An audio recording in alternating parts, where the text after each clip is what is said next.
अस्सलाम वालेकुम, नमस्कार, सत श्री अकाल एंड गुड इवनिंग। मैं हूँ आरज़ू काज़मी हमेशा की तरह, और हमारे साथ हैं डॉक्टर अभिषेक मिश्रा। बहुत शुक्रिया सर कि आज आप आए। थैंक यू सो मच कि आपने ज्वाइन किया।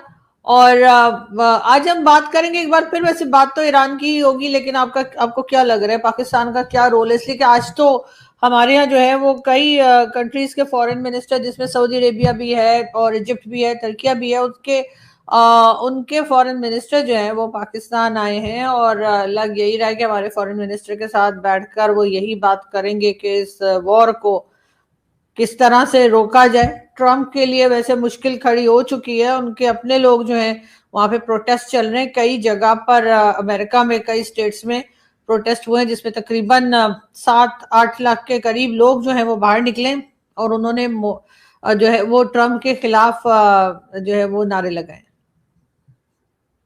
नहीं, ठीक है। तो डेमोक्रेसी में ये तो कोई बड़ी चीज नहीं है कि ट्रम्प जी के अगेंस्ट में नारे लगे और ट्रम्प के अगेंस्ट में नारे लगना। It's a good thing, it's a part and process of the democratic society, free society की आप अपनी सरकार के अगेंस्ट में भले आपकी समझ हो या ना हो, आप प्रोटेस्ट कर सकते हैं। तो इसका तो मैं स्वागत करता हूं कि ट्रम्प जी के अगेंस्ट में वहां पे लोग खड़े हो रहे हैं। भारत में भी प्रधानमंत्री मोदी के अगेंस्ट में बहुत बार प्रोटेस्ट किया जाता है। वो एक लोकतांत्रिक अधिकार है लोगों का, वो करते रहना चाहिए। बट रही बात की पाकिस्तान में सऊदी अरेबिया के, इजिप्ट के और ये लोग आए, तो देखिए इससे क्या हो जाएगा। ओआईसी भी पाकिस्तान ने बनवाया था, क्या हो गया ओआईसी? कहाँ है ओआईसी? मैं कह रहा हूँ कि ये यहाँ क्यों आ रहे, ओआईसी की बैठक क्यों नहीं बुला रहे हैं? देखिए, आप लोग अगर इस बात से एक्साइटेड होना चाहते हैं, जी हम मीडिएशन का रोल प्ले कर रहे हैं, तो आप वो करके देख लें। कुछ नहीं होगा। अमेरिका ने रोल प्ले करके देख लिया, नॉर्वे ने रोल प्ले करके देख लिया, सऊदिया ने रोल प्ले करके देख लिया, चाइना ने रोल प्ले करके देख लिया, आप भी रोल प्ले करके देख लीजिए। ये समाज के अंदर ये चीजें घुसी हुई हैं दिमाग में। ये डॉक्ट्रिनल समस्या है, ये कोई वो समस्या नहीं है कि चार लोग बैठ करके आपसी मुद्दा सुलझा लेंगे। अभी आप क्या, तो मोहम्मद बिन सलमान को लोग गालियां देते नहीं फिर रहे हैं कि वो तो यहूदी का एजेंट है, वो फलाना है धिमकाना है। आप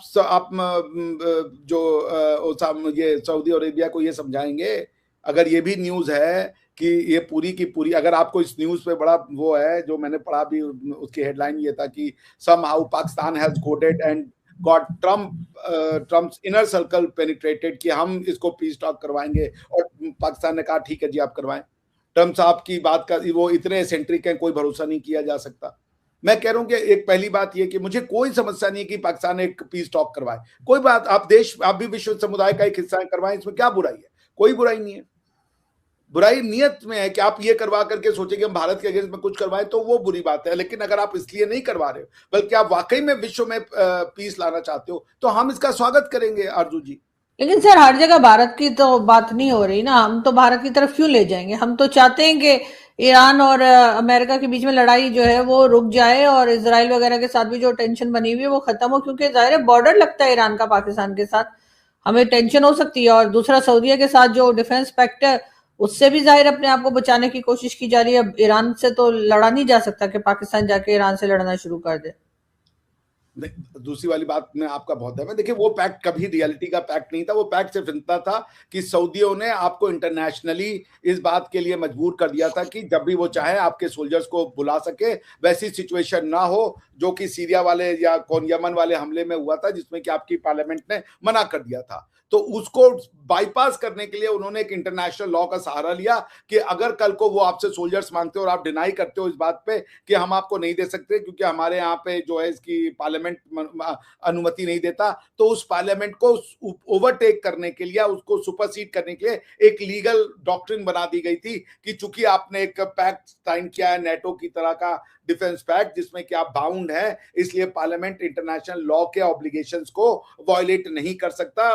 Vienna convention law of treaty जाके पढ़ लीजिए। Municipal law is no defence to the obligation under international law. तो ये सब जिन लोगों ने किया था वो मुझे समझ में आ रहा था कि उसके पीछे, इस ट्रीटी को साइन करवाने के पीछे उनकी जो पीछे की जो रणनीति है वो क्या हो सकती है।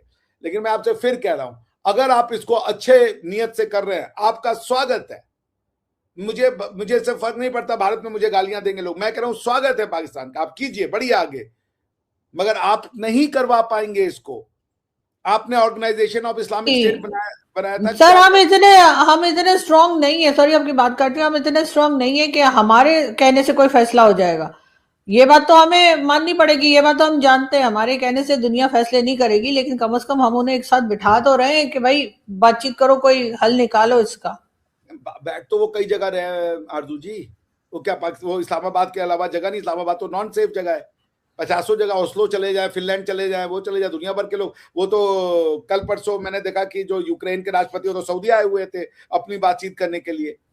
तो पॉइंट क्या है कि जी आप कुछ कहना चाहते सर हैं? सेफ है ना हमारा, अभी यहाँ पे तो कोई अटैक नहीं हो रहा, ये कह रही हूँ मैं। अरे भाई आपका जगह फॉलो गार्ड से मैं नहीं आप मानता। कहीं भी भेजेंगे वहां पर ईरान जो है वो अटैक कभी भी कर सकता है, यहाँ पे तो फिर भी जरा ईरान अभी अटैक अमन है। करेगा अगर चाहेगा ईरान तो, नॉन स्टेट एक्टर से। देखिए इस्लामिक वर्ल्ड में जो सबसे बड़ी प्रॉब्लम आई है, जो ये, मैं इस्लामिक वर्ल्ड शब्द मुझे पसंद नहीं है, क्योंकि वर्ल्ड एक ही है, कोई इस्लामिक और क्रिश्चियन और ये वर्ड नहीं होते, मानवता मानवता होती है। लेकिन मैं फिर भी कह रहा हूं कि अगर ये आप पीस के लिए कर रहे हैं, मैं स्वागत कर रहा हूं आपका। आप दुनिया की, मानवता की अगर शांति के लिए कर रहे हैं, उसमें कोई ट्रिकी और ये सब गेम नहीं लगाने की इस्लाम के नाम पे, उसके नाम पे, तो मैं स्वागत करता हूं। लेकिन आप ये इस्लाम के नाम पे कर रहे हैं तो आप करके देख लीजिए, आपका हश्र क्या होगा ये सामने आ जाएगा। क्योंकि ये आपका, मैं कल से बोल रहा हूं, आप आरजू जी जाकर के एक हिस्ट्री पढ़िए, 1946 से लेकर के 2026 तक अब्राहम अकॉर्ड अभी 2 साल पहले या 3 साल पहले साइन हुआ है, कम से कम 76 ऐसे अकॉर्ड साइन किए जा चुके हैं। वो बार बार यासिर अराफात और ये पैलेस्टाइन इजराइल वाले आते हैं, ये इत्साक रूबिन, वो लोग हाथ मिलाते हैं, उसका एक दूसरे के बाद अटैक कर देते हैं। ईरान ने इराक से भी लड़ाई लड़ी है सदियों तक की। आपको क्या लग रहा है कि दोनों न्यूज है, जब अंदर से आदमी कुछ और चाह रहा है और बाहर से कुछ और चाह रहा है, तो इसके यही कॉन्सिक्वेंस होते हैं। मिडिल ईस्ट में, कम से कम मिडिल ईस्ट में इस बात की जश्न मनाई जा रही है जो ईरान के ऊपर हो रहा है। मैं आपको अंदर से लिख के दे सकता हूं, जश्न मनाई जा रही है। वरना मिडिल ईस्ट का प्रेशर होता है, ये सारे के सारे खड़े हो जाते कि भैया आप क्यों अटैक कर रहे हो ईरान के ऊपर, तो चाइना इनके साथ खड़ा हो जाता, रशिया इनके साथ खड़ा हो जाता, वर्ल्ड वार की स्थिति आ जाती, अमेरिका को पीछे हटना होता।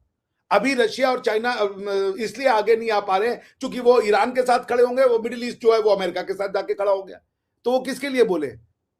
पॉइंट हम ये कह रहे हैं कि इन बातों, ये विजिट करके जाएंगे क्या, वो ऐसी बातें हैं जो कि और कहीं नहीं हो सकती है। आप रोल प्ले करना चाह रहे हैं, आपको बहुत बहुत स्वागत। आप ही ने ओआईसी बनाया था, ओआईसी का जो इनॉग्रेशन था या जो कंसेप्चुअलाइजेशन था, वो पाकिस्तान की देन है, जो भुट्टो की देन है ना भाई। विश्व तो आपका जो इस्लाम के दायरे से बाहर आपकी सोच नहीं हो सकती, आप उसमें कई बार सोच चुके हो। आप उसी लिगेसी को बचाना चाहते हो, आप कोशिश कर ले, पीस के लिए कर रहे। मैं आपको सच्चे मन से बधाई दे रहा हूं कि भैया आप चले, पीस स्थापित करवाएं। मगर मैं आपको यह भी कह रहा हूं, घंटा फर्क नहीं पड़ेगा।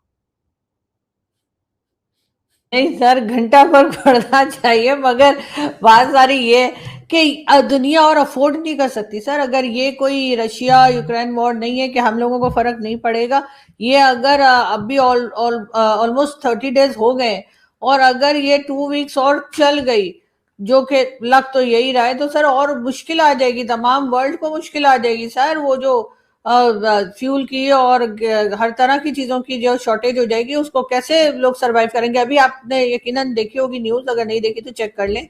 1 अप्रैल से रशिया ने अपनी जो ऑयल एक्सपोर्ट है उसको बंद करने का अनाउंस किया है। अब वो बंद कर देंगे तो बस फिर तो सर मतलब पार्टी हो जाएगी पूरे वर्ल्ड में, यही कह सकती हूँ। देखिए सबसे पहली बात, विश्व को या मानवता को इन सब चीजों से निकलने की बहुत अच्छी आदत है। कोरोना में तो 3 साल ब्रेकडाउन रहा या 2 साल लॉकडाउन रहा, सॉरी क्षमा कीजिएगा। क्या हो गया, क्या हो गया कोरोना से? विश्व नहीं निकल पाया, लोग घर सर में बंद हो ये गए। सर कोरोना नहीं है, ये आप दोनों को बिल्कुल भी एक साथ नहीं ला सकते। कोरोना और चीज थी और ये वॉर और चीज है। कोरोना में आपके पास चीजों की शॉर्टेज नहीं हो गई थी, गैस सप्लाई बंद नहीं हो गई थी, फ्यूल बंद नहीं हो गया था। क्या बात कर रहे हैं सर आप? उस पर आपको ये नहीं हो रहा था कि आपके सर के ऊपर कोई मिसाइल या इस तरह का कोई ड्रोन आके गिर जाएगा या कुछ हो जाएगा? वो सब नहीं चल रहा था। कोरोना एक अलग चीज थी, उसमें आप मास्क लगा के घूम रहे थे, आपको दूसरी चीजें थी सर। ये इसके आपस में कोई मैच नहीं है। मुझे नहीं पता कि मेरे और भी कई इंडियन फ्रेंड्स हैं, उनसे जब मैं बात करती हूँ तो वो कहते हैं कोरोना में से भी तो निकल है। अरे भाई, कोरोना और चीज थी, ये और चीज है। इसको आप आपस में कैसे एक जैसा सोच सकते हैं या बोल सकते हैं? ठीक है, अब मैं बोलूं। देखिए मैं आपसे क्या कह रहा हूं कि विश्व के ऊपर समस्या आ रही है। कोरोना एक समस्या थी, एक वायरस था जो मानवता का जान ले रहा था। और आपका ये कहना कि सब चीजें उपलब्ध थी, ये बिल्कुल गलत है।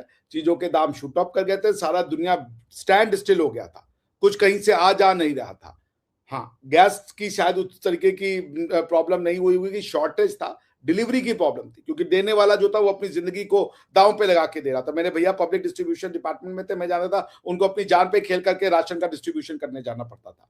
पॉइंट ये नहीं है, पॉइंट ये है कि जब भी ऐसी सिचुएशन आए, पॉइंट कोरोना नहीं है, कोरोना एक समस्या का नाम था, उस समस्या की चैलेंजेस दूसरे थी।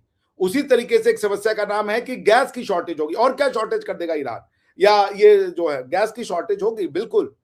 तो पॉइंट ये है कि आदमी को ये देखना होगा कि आपकी एनर्जी नीड्स कहां से पूरी होगी, तो उसका कुछ ना कुछ सॉल्यूशन निकलेगा। और जब भी, जैसे भारत में जब मोदी जी ने नोटबंदी की थी, तो सबने ये कहा था ये तो फेल हो जाएगा, नोटबंदी में ये हो गया। आज मैं, आरजू जी, आप विश्वास नहीं करेंगी, मैं करीबन भारत आए हुए मुझे 3 साल हो गए, मैंने 3 साल से आज तक करेंसी नहीं देखी है, नोट क्या। मुझे बल्कि कल परसों मेरे उस पर मैसेज आया कि आपने अपना क्रेडिट कार्ड कई दिनों से यूज नहीं किया, बंद हो गया। वो तो सर आप दूसरों की जेब काट रहे होंगे तो आपको जरूरत ही नहीं पड़ी होगी अपना क्रेडिट कार्ड यूज करने की या करेंसी देखने की, वो एक अलग इशू है बिल्कुल। जो आप जिस तरीके से अपनी जिंदगी बिता रहे हैं, अपना पैसा जमा करते जा रहे हैं, दूसरे का खा रहे हैं, तो सर उसमें तो आपको ना पैसा देखने की जरूरत है, ना क्रेडिट कार्ड को यूज करने की जरूरत है सर, वो एक बिल्कुल ही अलग मुद्दा है। अच्छा देखिए, ये पाकिस्तान के पूरे पाकिस्तानी समस्या ये, वो समझते ही नहीं है। मैंने कहा मैंने नहीं देखा, इसका ये मतलब नहीं कि मैं खर्च नहीं कर रहा हूँ भाई। कसम, कभी कभी मुझे लगता है हमारी और पाकिस्तान की लड़ाई सिर्फ कम अकली के लिए होगी। मैं कह रहा हूं मैंने करेंसी नहीं देखी, क्यों? क्योंकि अब मुझे ट्रांजैक्शन करने के लिए कैश की जरूरत नहीं पड़ती, पेपर की जरूरत नहीं पड़ती, डिजिटल ट्रांजैक्शन हो रहे हैं। That's what I was trying to reflect. तो हुआ ये, मैं कहना क्या चाह रहा था कि नोटबंदी में लोगों के पास नोट खत्म हो गए, तो लोगों ने क्या डिवाइस किया, लोगों ने डिजिटल पेमेंट बना लिया, उस समस्या से निकल के आ गए। मैं ये आप तो कह रहे हैं आपने क्रेडिट कार्ड को भी नहीं देखा, तो फिर कैसे कर रहे हैं आप? क्रेडिट कार्ड भी यूज नहीं कर रहे हैं, करेंसी भी यूज नहीं कर रहे हैं, और आप कह रहे हैं कि खर्चा तो मैं कर रहा हूं। दर्शकों से पूछेगा, गूगल पे का टाइप का जो चीज है, जिसमें कि आपको एक दिन में 50,000 रुपए तक आप डिजिटल ट्रांजेक्शन, आप स्कैन करते हैं, पेमेंट हो जाता है, ठीक है ना। आपने कोई मान लीजिए ग्रोसरी मंगवानी है, ऑनलाइन ही पेमेंट हो जाएगा। क्या स्कैन करते हैं, क्या स्कैन होता है? अच्छा देखिए मैं आपको दिखाता हूँ। तो आप लोग यार रह रहे हो पहाड़ वाले एज में, जब दुनिया साली वहां चली गई। अरे तो आपको क्रेडिट कार्ड, डेबिट कार्ड कुछ स्कैन करना होता होगा ना, ऐसे क्या स्कैन कर रहे हैं? सब लोगों के पेमेंट का आपके ऊपर तो एक पाकिस्तानी ने ये शो बनाया था। आजकल क्या होता है, एक वो होता है क्यूआर कोड। हाँ हाँ, वो हमें भी पता है, हमें पता है उसका। हाँ तो यार कॉमेडी को बचा लिया। तो आप उस स्कैन को कीजिएगा, उसको उस क्यूआर कोड को स्कैन कीजिएगा, पेमेंट हो जाएगा, खत्म। तो कहाँ आया कार्ड? अब जैसे वो है, क्या मैं आपको दिखा दूं, जैसे अच्छा मान लिया आप पैसा खर्च कर रहे हैं, जैसे गूगल पे है, देखिए हाँ, जैसे हाँ, ये ऐप है गूगल पे। अब ये मेरा दूसरे वाले पे चला गया है, तो इसमें आपको पैसा है, ये आप जाइए, पेटीएम है, ऐसे कई आ गए ट्रांजैक्शन। आपको कैश लेके नहीं घूमना है, आप पेट्रोल पंप पे जाइए, ऑनलाइन पेमेंट उससे कर दीजिए, वो आपको आएगा, अपना बिल बनाएगा, क्यूआर कोड आएगा, आप क्यूआर कोड स्कैन कर दीजिए, पेमेंट हो गया। तो मैं उस वजह से पैसे लेके नहीं समझ, लेकिन चूंकि आप लोग समझना नहीं चाहती हैं और मेंढक की तरह जंप करके आगे बढ़ जाते हैं। लेकिन सर फिर डाकुओं का क्या होगा? वो जो आते हैं छीनने वीनने के लिए, आप क्या नहीं होता? हो जाएंगे डाकू रहेंगे, डाकू डिजिटल हो जाएंगे, फिर स्कैमर्स आएंगे, आपको क्यूआर कोड भेजेंगे, कहेंगे कि हम आपको इतना रुपया देंगे, लोगों के पैसे गायब हो जाते हैं।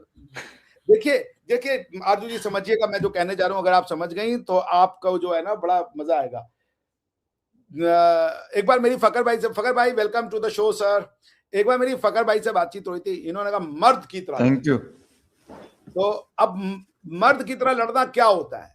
एक समय था मर्द की तरह लड़ना था तलवार तू तलवार। आज आपका मर्द अगर तलवार लेके खड़ा है और मेरा मर्द जो है वो डिजिटल पावर लेके खड़ा है, वो सॉफ्टवेयर डेवलप कर रहा है, वो टेक्नोलॉजी डेवलप कर रहा है, टेक्निकली वो उतना हो सकता है बेचारा बहादुर ना हो, उतना शारीरिक रूप से बलिष्ठ ना हो, लेकिन वो भी लड़ाई, वो भी मर्द है, वो अपनी इंटेलेक्चुअल की लड़ाई, इंटेलेक्चुअलिज्म से लड़ाई लड़ रहा है।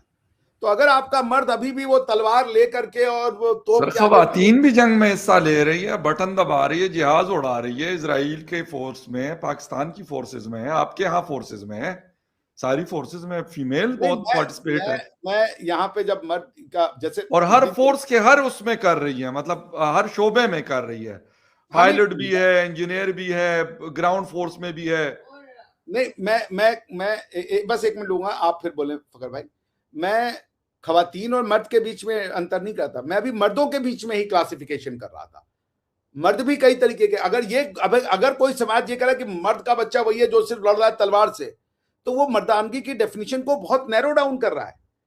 जैसे जब मैं उरी पिक्चर देख रहा था, उरी में 2 तरीके के मर्द थे। एक मर्द था विक्की कौशल जो जाकर के शूट कर रहा था, एक वो मर्द था जो एक टेक्नोलॉजी का बच्चा था जिसने वो ड्रोन बनाया था, जो जाकर के आपको वो ला करके दे रहा था मैसेजेस या जो इनपुट्स होते हैं।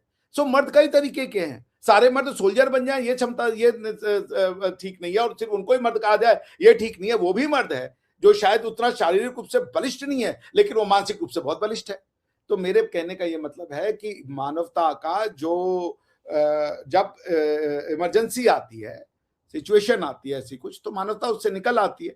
मगर मैं फिर से कहूंगा, अगर आप ये पीस के लिए कर रहे हैं, अच्छे पर्पस के लिए कर रहे हैं, तो आप जाइए, सक्सेसफुल होइए, कोई दिक्कत नहीं है। मगर मैंने आपको कह दिया कि कोई घंटा फर्क नहीं पड़ेगा, बहुत पहले से चल रहा है, कुछ नहीं होने वाला। ये डॉक्ट्रिनल समस्या है, सोचने के आपको क्रिटिकल एनालिसिस करनी पड़ेगी, आपको लिखना पढ़ना पड़ेगा वो चीज जो आप लिखने पढ़ने को तैयार नहीं है। जिस दिन आपके अंदर से कोई ऐसा निकला, बात समझ में आ जाएगी। जी बिल्कुल, हो सकता है यही बात हो, लेकिन Fakhar welcome to the show. Late हो गए फकर, लेकिन कोई बात नहीं। और हम बात कर रहे थे कि जो पाकिस्तान में मीटिंग चल रही है और आज होगी, यानी हो रही होगी इस वक्त मेरे ख्याल है, जिसमें 3 जगह के foreign minister Egypt, Saudi Arabia और तुर्किया के हैं। तो कितना आपके ख्याल से पाकिस्तान इसमें रोल प्ले कर रहा है? वैसे तो डॉक्टर साहब मानने को तैयार नहीं है कि पाकिस्तान कुछ कर सकता है। मैंने भी कहा कि हाँ ठीक है, पाकिस्तान एक छोटी कंट्री है, हो सकता है बहुत कुछ ना कर पाए, लेकिन बहरहाल यहाँ पर मीटिंग हो रही है और ये इन कंट्रीज ने ही डिसाइड किया होगा कि पाकिस्तान में जाकर बात करनी है।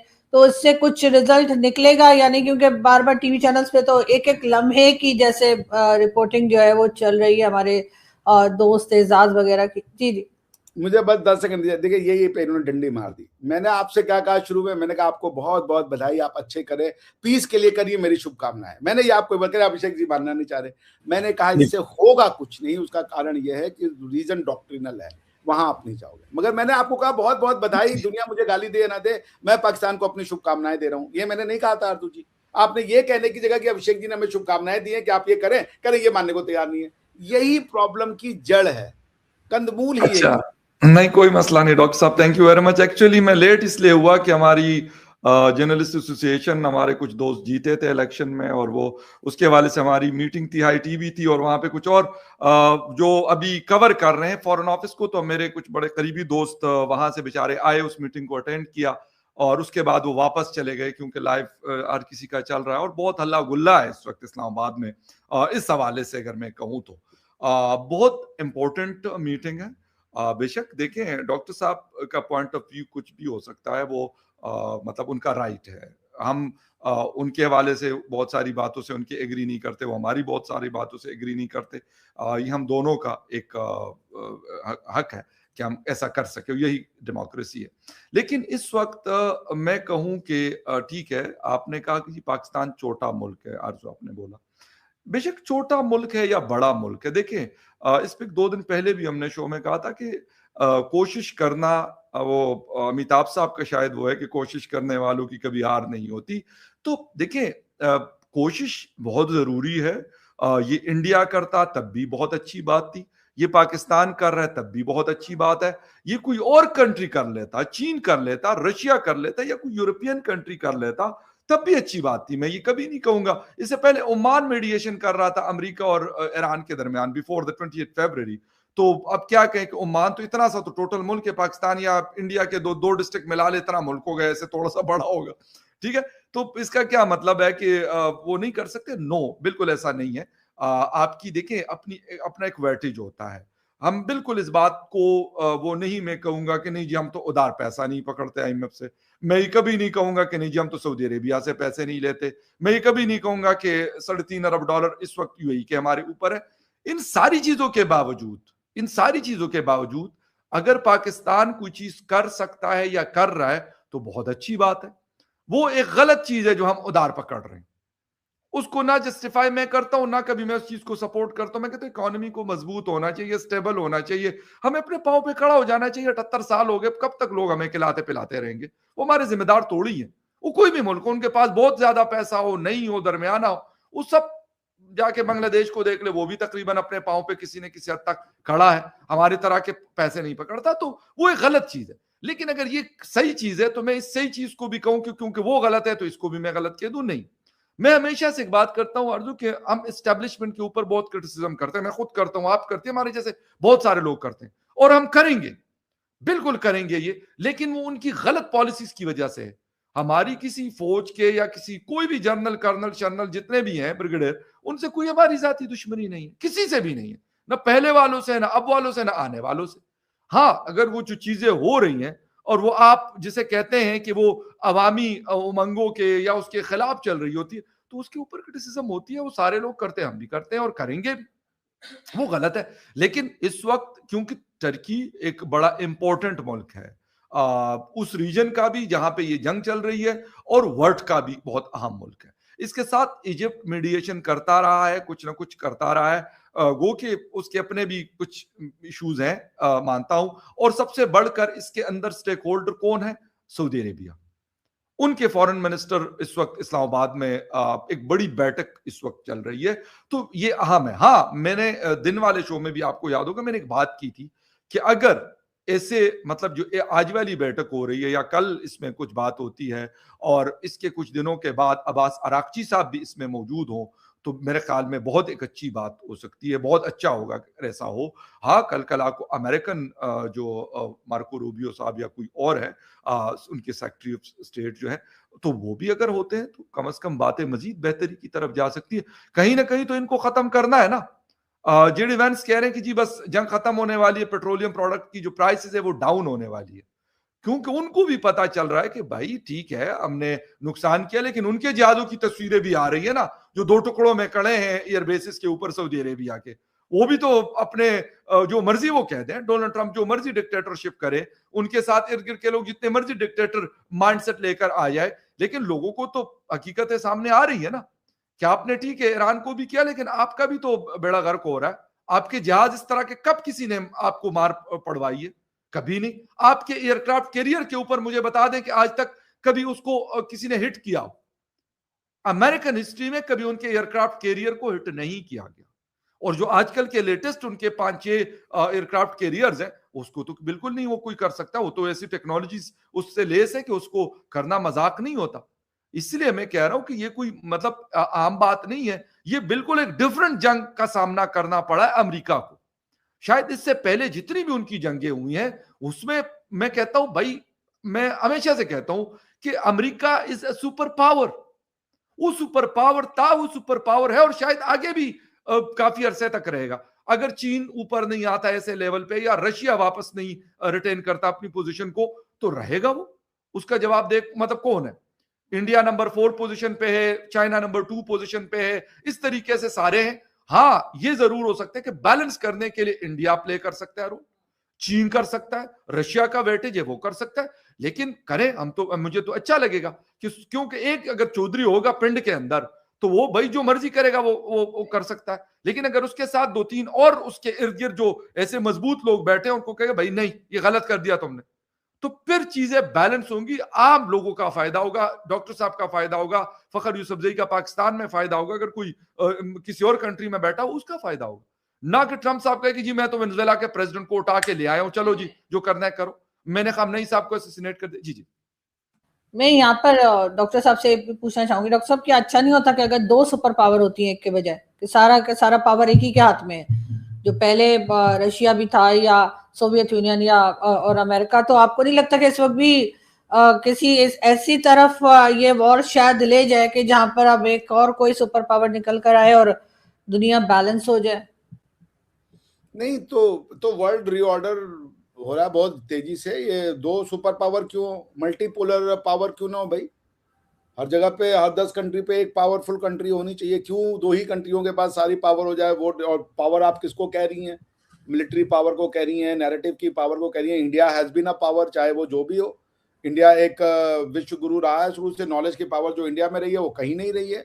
पीस की बात जो इंडिया दुनिया को समझा सकता है वो सिर्फ पीस भारत ही समझा पाया है दुनिया को, कोई नहीं। जो डॉक्ट्रिन हमारे पास है पीस को दुनिया को साथ ले चलने की, वो कहीं नहीं है। सो विश्व बंधुत्व का जो ज्ञान है वो तो हमारे पास है। तो मल्टीपोलर वर्ल्ड ऑर्डर होना चाहिए, सिर्फ बाइपोलर नहीं होना चाहिए। कई पावर पोजीशंस होनी चाहिए, लेकिन पॉइंट ये कि ये तो एक विशफुल थिंकिंग हो सकती है। पावर गेन करने के लिए जितनी मेहनत करनी पड़ती है, जिस तरीके के समाज का निर्माण करना पड़ता है, वो पहले वैसा समाज तो बना है। ईरान तो एक पावर सेंटर है ही है ना भाई। अभी आप लोग ये दिखा रहे थे कि कैसे यूएस का बहुत बड़ा नुकसान हो गया, तो भैया ईरान का क्या बहुत फायदा हो रहा है इसमें? और उन्होंने, यूएस ने अभी तक किया क्या है? आपने जो ये नुकसान सारे के सारे मिडिल ईस्ट के किए हैं, यूएस के नहीं किए हैं। कभी आप गलत फहमी में हो। ये जो फोर्सेज वहां रखे हुए हैं यूएस ने के ही तो सर जहाज से उन्हीं की तो बेसिस ही जोड़ाई जा रही थी गल्फ में। चूंकि आप बात को बेसिक कॉन्सेप्ट नहीं समझते भाई। वो पैसे लेते हैं उनसे उस डिफेंस के, उसको मेंटेन करने के, उसे वो 50 फायदे उठाते हैं कि हम तुम्हारी सिक्योरिटी मेंटेन करेंगे। आपको लग रहा है ये यूएस के ऊपर अटैक हो रहा है? वो क्यों बेसिस बना रखे हैं वहां पे, क्यों बेसिस दिए हुए हैं सऊदी अरेबिया ने इन लोगों ने? वो चाहते हैं कि आप यहां रहें, हमारी जो ये बात चाहते हैं ये कायम रहें। इतनी बार अरब सिक्योरिटी मिल गई, अब उनको पता लग गया सिक्योरिटी मिल रही है अमेरिका को यहाँ पे जगह देने से, साबित हो गया। देखिए ये तो अभी आप जो इस तरीके से बोल रही हैं वो इसलिए बोल पा रही हैं क्योंकि अभी वेस्ट एशिया ने एक्शन नहीं लिया, वरना अगर ईरान में इतना ही दम था तो इराक को कहीं नहीं हरा दिया भाई। अभी आप देखती जाइए, अभी जो है ना, जिसे हम कहते हैं बांग्लादेश की तरह मैच खत्म होने के पहले ज्यादा खुशी मत मनाइए। मैं आपसे क्या कह रहा हूं, अभी विश्व शांत है चूंकि विश्व ने ईरान के अगेंस्ट में कोई भी एक्शन नहीं लिया। विश्व से मेरा मतलब है यहाँ पे वेस्ट एशिया ने, क्षमा कीजिएगा, वेस्ट एशिया को आप शाबाश दीजिए ना। कल तक तो आप मोहम्मद बिन सलमान और सऊदिया जी, वो हमारा इस्लामिक घर है, हमारा जी काबा वहां है, सब कुछ वहां है, आज उसको भूल गए आप। आज काबा सर एमबीएस का इज्जत का फालूदा तो ट्रंप ने वैसे ही कर दिया है। तो एमबीएस ने किसका भाई, जिनकी आप इज्जत करी उनको तो उड़ा दिया ट्रंप ने, किसका कीजिएगा? कम से कम एमबीएस को तो खाली यही कहा ना कि एक ही गलती से निकल गया कि ही थॉट ही विल किस माय एस, उसके बाद उन्होंने बोला नहीं नहीं नहीं वो तो बड़े महान आदमी है, उनको गलती का एहसास तो हो गया। वो तो सबसे जब से आए हैं वो अपने एस किस करवा रहे दुनिया भर से। अब क्या किया जाए, वो सबको भैया उसी एक तो ये उनकी बहुत गंदी आदत है। देखिए उन्होंने ना 2-3 लोगों को जो चपेड़े मारी हैं डोनाल्ड ट्रंप ने। देखिए अब अगर जंग होगी ना सर, आपको एक बात मैं बता दूं, खामनेई साहब ने कहा था कि भाई मैं तो मतलब हूं, मैं कोई मसला नहीं ना, कहीं वो मैं भागा हूं, वो रशिया जा सकते थे, कहीं और जा सकते थे, सर वो नहीं भागे, ठीक है न, वो बंकर्स में जाके रहे, ठीक है। ये तो देखें जो मर्जी आप कह दें, मैं कम से कम जिसे कहते हैं ना कि दुनिया कहते हैं बहादुरों का साथ देती है। सर ये क्रिकेट में भी ये टर्मिनोलॉजी यूज होती है, जंग में भी टर्मिनोलॉजी यूज होती है, और ये कहीं और भी होती है। उनके लोग अगर आज यूनाइटेड है तो वो सिर्फ और सिर्फ खामनेई साहब की असोसिएशन की वजह से उनके अंदर यूनिटी आई है। अच्छा, और ये यूनिटी लाने वाला अमेरिका और इजराइल है। आप ये बता दीजिए बहादुर क्या है? स्कैटर्ड थे वो, बहादुर कौन सर, बिखरे हुए थे। डेफिनेशन बताइए, बहादुर और मूर्ख के बीच का डेफिनेशन जान जाऊं मैं। बहादुर क्या है, किसको बहादुर कहते हैं आप? सर बहादुर यही है कि अपने कौम के साथ वो मौजूद है, वो कहीं भागा नहीं, जा सकता था ना कहीं भाग सकता था ना, नहीं गया ना। ये कह रहा हूं 85 year old he was there in Tehran. Benjamin Netanyahu क्या है फिर? मुझे क्या पता सर, वो बहादुर नहीं है। अपने बंकरों में घुस रहे होते हैं, तो मैं तो नहीं कहता, मतलब वो बंकरों में कावड़ आदमी है सर, बुज़दिल आदमी है। वाह वाह, बुज़दिल आदमी है, प्रॉब्लम का जड़ है। अब वो इस एक तरफ ईरान अकेले लड़ रहा है और दूसरी तरफ नेतन्याहू कहते पहुंचा दो जी मिसाइल मेरे पास, मेरी तो चीखें निकली हुई है। Sir this is the difference, between Iran and Israel. एक इजराइल है इतने इस्लामिक मुल्कों के बीच में, और सर वो तो सारे उसके दोस्त हैं, उन्होंने अमेरिका को अड्डे दिए हैं, उन्होंने इजराइल को क्या बोला है आज तक? एक पटाखा फायर नहीं किया उन्होंने, और न करेंगे। कैसे दोस्त है? 1948 में अटैक किया, 1948 तो गुजर गया ना, 67 भी गुजर गया, 26 की बात कर रहे हैं हम लोग। 67 तो गया, 2026 में है हम सर, 2026 में जंग हो रही है। तो क्या 2026-2025 के बाद नहीं आया क्या? सर बात ये है, आपने कहा कि इस्लामिक देश है वहां पर, इस्लामिक कंट्रीज है वहां पर। इस्लामिक कंट्रीज तो अमेरिका के अंदर इसलिए 1400 अरब डॉलर की इन्वेस्टमेंट कर रहे हैं कि वो कहें कि नहीं जी हम तो कुछ नहीं कर रहे। तो बस सही है भाई, हमने तो कब कहा कि आप जाके इजराइल पे चढ़ दौड़ो। इजराइल तो खुद जाके चढ़ दौड़ रहा है कि कल CNN के रिपोर्टर्स को रिपोर्ट करने से रोका, क्योंकि वो एक्सपेक्ट कर रहे हैं अपनी कब्जा करें। कब्जा ग्रुप है सर, गुंडा है, गुंडा नहीं है गुंडा, land grabber, land grabber of the world. गुंडा तो फिर इस्लामिक मुल्क हुए, दुनिया के देशों पे कब्जा बात सुने ना, बात सुने अगर ना, आप बात सुने। दूसरे की जमीन को आपने लेने यही को कहानी गुंडा मुझे सुना कहते हैं, कि तो इस्लाम से बड़ा गुंडा कोई है ही नहीं। ये दुनिया ऐसी थी, वो तो सर दुनिया में सबसे बड़े गुंडे फिर आप हैं। हजरत आदम आए हुए थे। अरे काहे के हजरत आदम, भाई बहुत सारे हजरत आके गए, वो आपके हजरत आदम है। बात अगर ये करें तो फिर तो कहें कि चलो जी सारी दुनिया हमारी है। तो अपने पास रखिए ना वेस्टर्न वर्ल्ड होगा, ना ऑस्ट्रेलिया न्यूजीलैंड होगा, ना अमेरिका और कनाडा होगा। सर ऐसा तो नहीं होगा भाई, सब होंगे। ये सबके गलत है, हमने अब बर्दाश्त किया हुआ है आपको, आप दुनिया में चिल्लाए जा रहे हो सबका गलत है, सबका गलत है। अरे आपका गलत है, फोर्स आप बनाना चाहते हो सर, बोले बिल्कुल आप झूठ बोल करके, और आप फोर्स यूज करते हो अपने अल्लाह को सच साबित करने के लिए। सर और क्या फोर्स यूज किया है? गुंडा है इजराइल के ऊपर, ईरान ने हमला किया कि ईरान के ऊपर इजराइल ने हमला किया। सर आप हैं दुनिया के न्यूसेंस। मनाब में 170 बच्चियां किसने शहीद की? नेतन्याहू ने की या फिर उसके बाद मसूद पेशकियान ने की है? बताएं सर, कम से कम अपने अंदर इतनी वो पैदा करें कि आप बताएं। लोगों ने इस्लाम बताएं कि 7 साल की बच्चियां जिसे कहते हैं असोसिएशन की है उनकी। गुंडे आप हैं, गुंडे आपकी थ्योरी है, गुंडे आपका आइडियोलॉजी है। सर देखें मेरी बात सुने डॉक्टर साहब, देखें जो गुंडा होगा उसको फखर यूसुफजई गुंडा कहेगा, आपके कहीं पे भी होगा।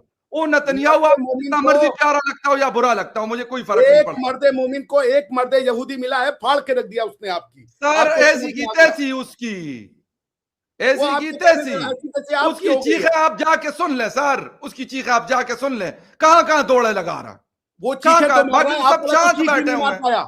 सर बात सुने, रियलिटीज कभी नहीं चुप सकती। आप जितना मर्जी शोर लगा, जोर लगा ले, एक चीख निकली अल्लाह को प्यारे, आप वाला तो चीख नहीं मार पाया।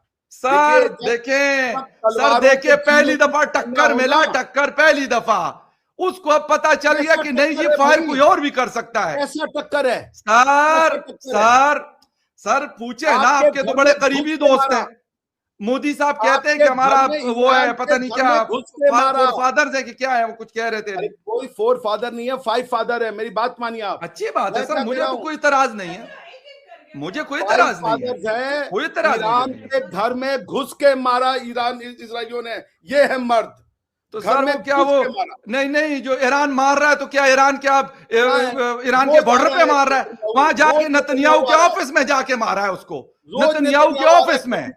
सर बात सुने, ये ना बताया करें, ये ना बताया करें। इस वक्त मैं कहता हूँ दुनिया में कहते हैं कि दुनिया बहादुरों के साथ है, वाकई दुनिया ईरान के साथ नेतन्याहू है। No doubt about that. Netanyahu is a coward person, coward of the world, coward, बुज़दिल तरीन आदमी दुनिया का। सबसे सर बात सुने, वन ऑन वन क्यों नहीं लड़ता? क्यों अमेरिका के कंधे पे जाके बंदूक चलाने की कोशिश करता है? सर बहादुर वो है जो लड़ रहा है अभी ईरान। जो नामर्द होते हैं वो बनाते हैं आतंकवादी, जो मर्द होते हैं सर कोई आतंकवादी नहीं है। आप ये नेतन्याहू और डोनाल्ड ट्रम्प जैसे लोगों के ड्रामे। सर एक सेकंड बोले फिलहाल खत्म हुआ। बोले आप बोलिए। मैं क्या कह रहा हूँ? एक चीज जो मैं डॉक्टर साहब के साथ शेयर करना बड़ा जरूरी समझता हूँ। इन्होंने आतंकवादियों की बात की, बहुत अच्छी बात है। एक आदमी ने रिजाइन किया है अमेरिका के, डिफेंस के बड़े इंपॉर्टेंट आदमी थे। उन्होंने कहा है कि भाई हम लोग क्या करते रहे, हम लोग IS और ये सारे लोग जो हैं, हम बाकायदा इनको सपोर्ट करते रहे हैं। मैं कोशिश कर रहा हूँ कि वो ट्वीट, क्योंकि मेरे पास थी, मैं उसको निकालने की कोशिश कर रहा हूँ कि मैं कहा डॉक्टर साहब को अगर दिखा दूं तो शायद पढ़ा। मेशर मायर हैं, बहुत सारे प्रोफेसर ये बात कह रहे हैं, मैं इसको जानता हूँ। आप सर प्रोफेसर ने भी जो रिजाइन किया जिन्हें इनकी कैबिनेट से, सर उसकी बात कर रहा हूँ। करके हैं, उन्होंने रिजाइन किया, जो काउंटर टेररिज्म के उनके हेड थे। एग्जैक्टली हेड थे, उन्होंने दिया है। सर तो वो भी क्या, वो ईरान के थे, वो पाकिस्तान के थे, वो किधर के थे कि वो ये कह रहे हैं? अरे भाई आपको क्या लग रहा है, ये जो अंदर से जासूसी हो रही है ईरान के, वो अमेरिकन कर रहे हैं? ईरान के भी अंदर से जासूसी होकर सर इंफॉर्मेशन दी मैं जा रही है ये इजराइल तो को। नहीं कह रहा हूं कि जासूसी नहीं होती, लेकिन वो वो तो दोनों अभी तरफ से जाके है। अमेरिका में वो शख्स बैठा हुआ है और टीवी इंटरव्यूज दे रहा है। अमेरिका में चूंकि डेमोक्रेसी सर है तो किस रिजाइन चीज देके को अपनी डिनाई जिंदगी करेंगे? गुजारी। आज ईरान ने 17-18 साल के बच्चों को ईरान से गद्दारी करने के लिए फांसी पे टांग दिया। वहां डेमोक्रेसी नहीं है, इसलिए वो लोग नहीं रिजाइन कर सकते, नहीं खामनेई की क्रिटिसिज्म कर सकते। लेकिन अमेरिका में डेमोक्रेसी है, इसलिए वो क्रिटिसिज्म करते हुए उनको पता है उनको कुछ नहीं होगा। सर तो ईरान में डेमोक्रेसी तो अमेरिका में बहुत अच्छी डेमोक्रेसी है, इजराइल में बहुत अच्छी डेमोक्रेसी है, और जिसे कहते हैं कि मैं कहता हूं कि जितनी ह्यूमन राइट्स के हवाले से ये लोग काम करते हैं बेहतरीन, शायद कोई नहीं कर सकता सर, उनका मुकाबला कोई भी नहीं कर सकता। 170 बच्चियों को नतन्याहू ही मार सकता है, 1 लाख गजा के लोगों को नतन्याहू ही मार सकता है। जिसे कहते हैं कि जी जी खामनेई ने नहीं मारा उस बच्ची को, जर्मन बच्ची को पैलेस्टाइन की सड़कों पे नंगा करके घुमाने सर, वाले एक अच्छे लोग सेकंड थे। एक सेकंड सर, एक वो अच्छे सेकंड लोग थे। कल एक सेकंड बिल्कुल देखिए, वो तो सुने नहीं सुने किया। सुने सर, बिल्कुल आपको जवाब देता हूं सर। आपने कल भी एक बात की थी कि अफगानिस्तान वाले तो क्योंकि अपने रिलीजन को फॉलो कर रहे हैं तो इसलिए कर रहे हैं।